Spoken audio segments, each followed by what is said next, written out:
Well, Steve, looking at Athi River Mining, like I said, it out with results in yesterday's trading session, but the company has offered a Nigerian-based lender, Africa Finance Corporation, a seat on its board. That's going to account to about 13.62% of a stake in Athi River Mining. Could you talk us through the significance of this move? Basically, from what you've been able to see at yesterday's performance of the market, where it went up by 3%, it's clear that African Finance Corporation had actually given a loan of around 4.2 billion to Athi River Mining, which in terms of percentage of the shares, total shares of the company is 13.6.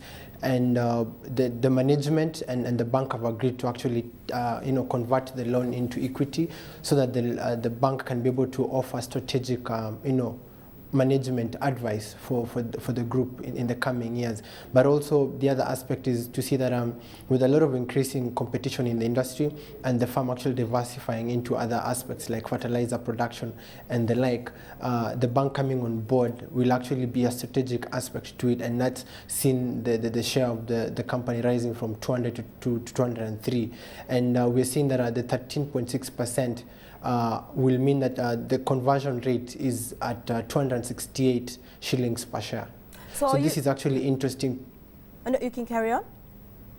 This is interesting to see how the firm is going to perform in terms of increasing its market share in the manufacturing industry. Indeed, increasing its market share within the manufacturing industry. When you look at Athi River Mining in comparison to the likes of Bamburi, within the sector, which is your favorite? At the moment, Bambura has been doing very well.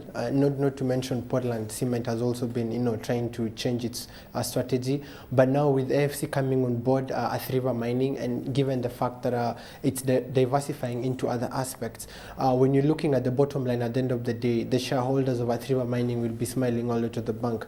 But however, given the stake in the industry and how the real estate is actually growing, Athi River Mining seems to be having an upper hand in terms of management, in terms of strategy, and basically how to go ahead and be able to get a lot of more capital, because the loan that's actually being converted into equity is going to be used to improve its products, do more marketing, do more strategy in terms of being able to reach out to more clients for its products.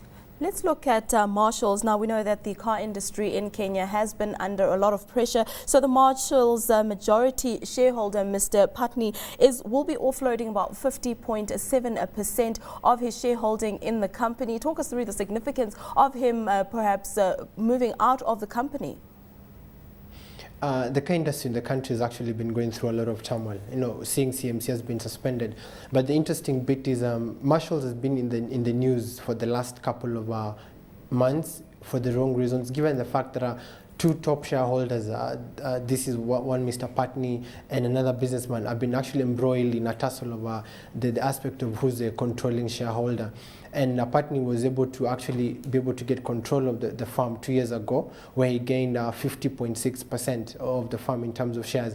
But interestingly enough is that he's been able to float this in the last 2 months. You've seen that the other shareholders have been able to increase their shareholding by up to 22.5%, with the current books at the market showing that his shareholding is actually zero. So this shows that he's actually been able to diversify from the firm, not really knowing what the next move will be, but hoping that now with now that the two key people who are actually scrambling for control are out of the picture, the company can now focus on a strategy, because in a span of 2 years, it's been able to see 6 CEOs changed. All right, let's look at another company that has been in the news for the wrong reasons. That's Kenya Airways. Now, it came out with some numbers yesterday saying that in Q2, passenger numbers were flat, and it cut its European routes by 20%. So it looks like a lot of pressure is still to come for Kenya Airways. As we said earlier on, towards the end of last quarter, KQ made a loss of 50.8%.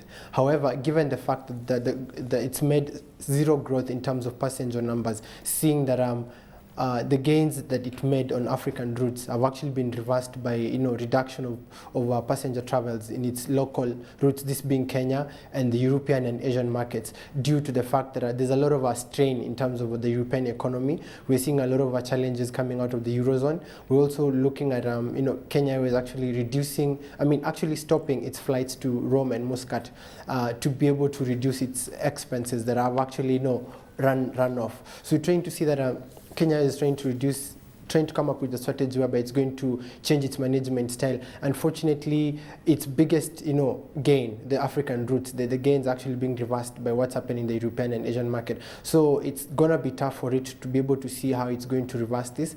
Not to mention that not given how the Eurozone is actually going to handle, given that Greece will likely not be able to pay off its debt. We expect KQ numbers to keep being negative. Let's continue and look at the agricultural sector. We had Kenya's tea output falling back by 11.4% in the first half of this year, but prices are, however, continuing to be high. Let's talk us through the impact that this is going to have on agricultural companies going forward. The weather has been erratic. Even the Kenya Tea Board has actually said that the growth forecast, they're reducing it to 4.5%.